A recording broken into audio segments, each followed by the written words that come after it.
Anyway, let me just kick off. I want to talk to you today about the SkyMapper Southern Survey. I want to explain to you the project and give you a little bit of the background and what's going on, tell you that it is a real science project now and not just a plan, and then talk a little bit about the software we are using for the data processing, about the VO services, and then in particular some plans we have for photometric redshifts. But I understand you had a photometric redshift talk this morning by Ray, probably remotely or something.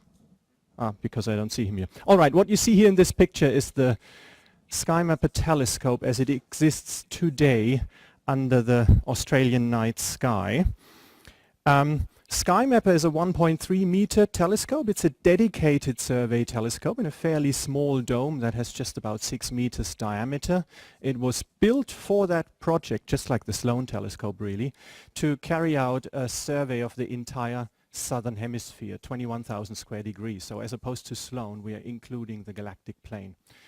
And it includes 6 filters as opposed to Sloan, which has only 5, and it has no integrated spectroscopy component as opposed to Sloan. Sloan from the start, of course, started out to be an imaging and spectroscopy survey. SkyMapper is only an imaging one. We want to do a lot of science with the photometry straight away. Today it actually turns out that some other complementary spectroscopy projects are about to start, such as the Australian Taipan project that intends to take spectra of about 2 million galaxies and about 5 million stars. On the top right you see Mike Bessel with holding in his hands what we believe is the physically largest H-alpha filter on Earth. That's the normal size of our filters. The H-alpha filter is not part of the regular survey, but it is available for third-party observations. So the critical difference between our filter setup and that of Sloan is in the U-band. Where Sloan has a single U-band, we split this filter into an ultraviolet U and a violet V-band. And that brackets essentially the hydrogen Balmer break and allows you to measure stellar parameters just from photometry. So we get log G, effective temperature you get anyway, but we also get log G and metallicity estimates thanks to this filter split. Why did we do this? Well, when SkyMapper was planned in the year 2002, Sloan was already well underway, and it was clear that Sloan would clean up a lot of extragalactic science indeed with its large spectroscopic galaxy data set.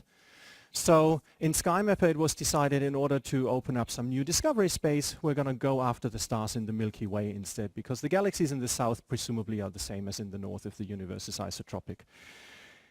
So the science targets are primarily extremely metal-poor stars and galactic archaeology, high redshift quasars, alert follow-up because we have nearly 6 square degrees field of view for gravitational wave events and FRBs and other things, and also some science on low redshift galaxies where the universe in the south still is quite different from the one in the north, below distances of a couple hundred megaparsecs, for example. And then in addition, hopefully this complete optical data set of the hemisphere is going to feed the source list essentially for the Taipan spectroscopic survey, and also it'll be an optical resource for EMU and Wallaby and other surveys from the SKA Pathfinders. Now, the project started a pilot phase in 2002, but then 8 weeks into the project, this is what the SkyMapper of the times looked like after the huge bushfires of the ACT that burned down half of Mount Stromlo and several houses in the city and so on and so forth. That caused a bit of grief and also significant delays to the project, building a new telescope that made it probably a better telescope, dedicated to surveys, but it was a journey of discovery for Brian Schmidt, who was of course the initiator of this whole project, and then led it to nearly commissioning. Anyway, we started really observing for the survey in 2014, 4 years ago. 12 years after the initial pilot, and we have a real data set already which is world public, our so-called DIA1. That is only shallow images because we have a 2-component survey with shallow images and longer images to get a broad dynamic range. Here you see some real images from this DIA1. It is on the web, it is available with TopCat, I'll get into details later. Around about 280 million unique astrophysical objects from 70,000 images. And we were able to produce some science from it already, and I'll just give you 3 headline examples and then move on to the more technical stuff. SkyMapper has found a few years ago what we still believe is the most iron-poor star in the galaxy. That was from commissioning data, indeed, before the regular survey started. We have not beaten that record yet, despite 4 years of observation. So maybe it was just an early one-off and we were lucky. SkyMapper has found this year what we still believe is the most luminous quasar in the universe, at a redshift of about 4.7, presumably with a black hole of at least 20 billion solar masses if the accretion is limited by the Eddington limit, otherwise a more massive black hole. But the highest accretion rate black hole that we know of right now. And we were involved in the follow-up, like hundreds of other telescopes around the world, of the binary neutron star merger from last August. Now LIGO 03 is going to restart with an engineering run in October and will be on standby. The idea is, if something goes off while it is nighttime in Australia, but it is daytime in other longitudes where other good observatories sit, we'll be the first one in line and we'll try and catch it to get early data, because right now the earliest that we have is 10 hours after a binary neutron star merger. And in principle we could get it as early as 2 hours if everything works fine.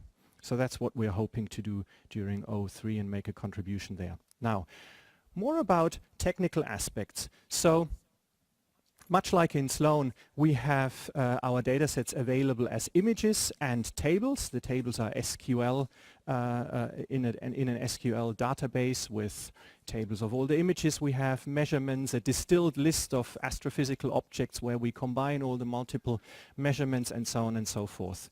So at the moment it's about 2 billion rows from just the shallow images that are in DR1, but we are right now working on DR2 and hoping to release this in a couple of months, and it'll include a lot of deep data and probably more like 15 billion measurements.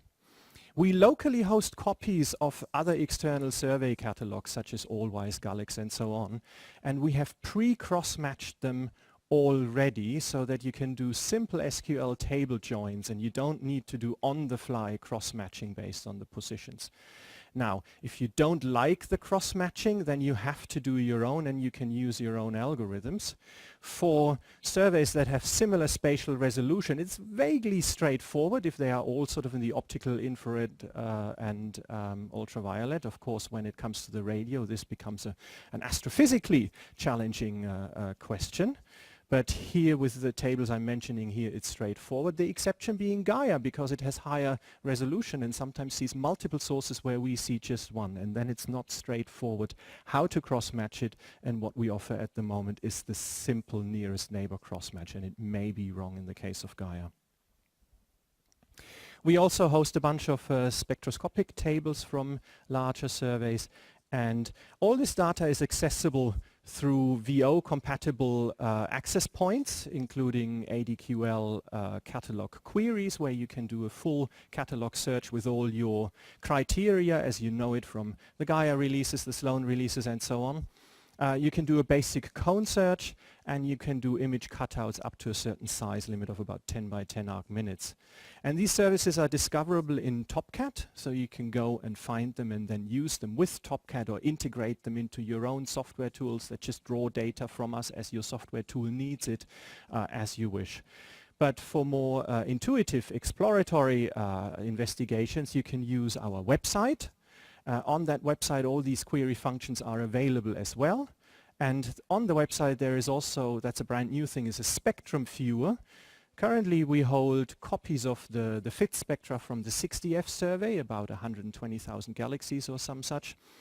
And those you can bring up and view whenever a spectrum exists. Next to the row of the object, there'll be an icon. You click on it, the spectrum comes up. And we intend to add more there.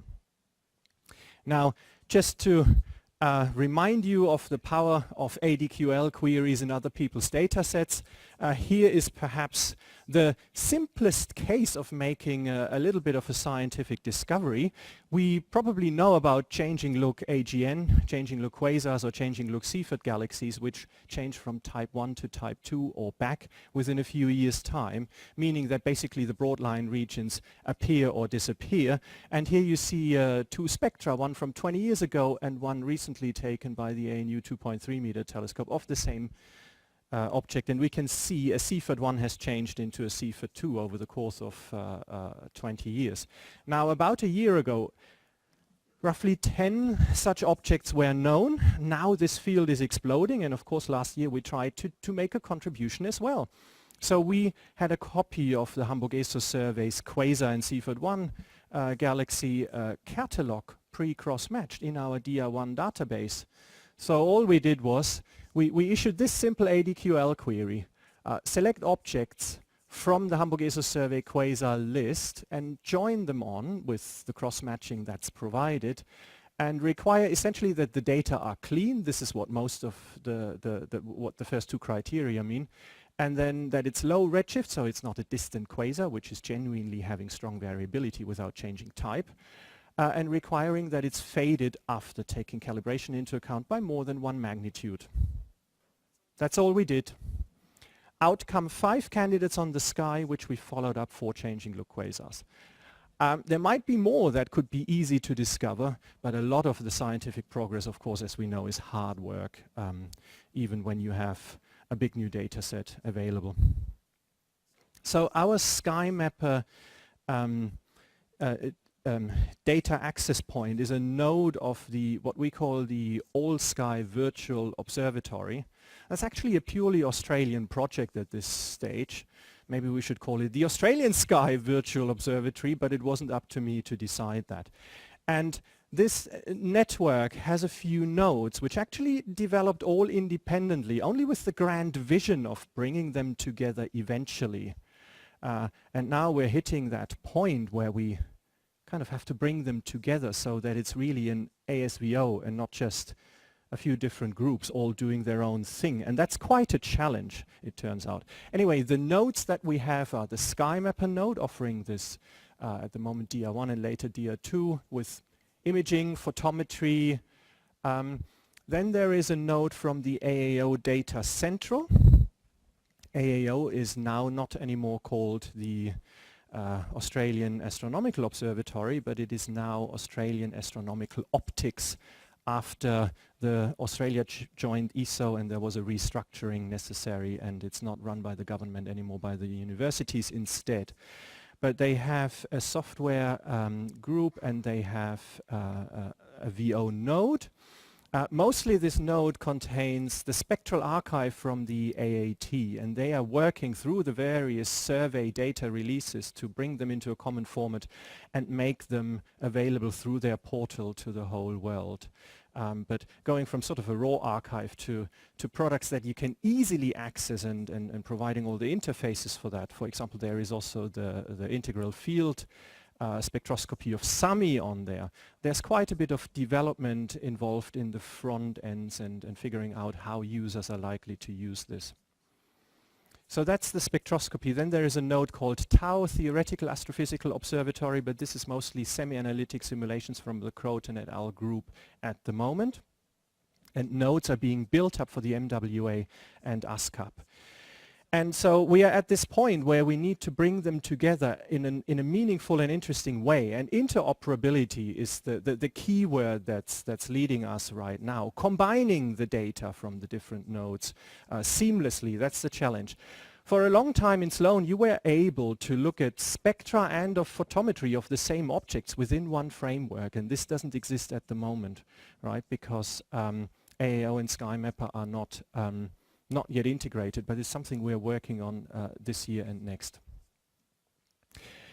With many of these nodes, it's quite clear how you match up the information, like the spectra from the AAT and the optical images from SkyMapper. That's trivial. The resolution is the same and the wavelength. But when you talk about MWA, there's actually some astrophysics in the matching algorithm, so it gets harder. We need to figure out more before we can match up object lists. Images overlay, that would be easy. And then when you go to something like theoretical simulations, it's actually not clear at all how you match them up with an observation. You have to figure out what you actually want to do. So there's a bit of work involved in there. And we're also working on a sign-on system where we can have restricted access for certain types of users, something like project members and so on. Now, because we offer all the data also through TopCat, at the moment that's a problem, because TopCat doesn't offer an authentication system, but the developer of TopCat has promised that or has suggested that he would work on that and include that. How much time have I left? 6 seconds. Thank you. Yes, I was focusing so much on the audience, which was much more interesting than this. All right, then I skip this. I just tell you that the main survey is progressing well. It'll probably finish in late 2020. And people who feel intense about photosys can talk to me over the coffee break. I'm here today and tomorrow, but unfortunately I'm not with you on Thursday and Friday. Thank you.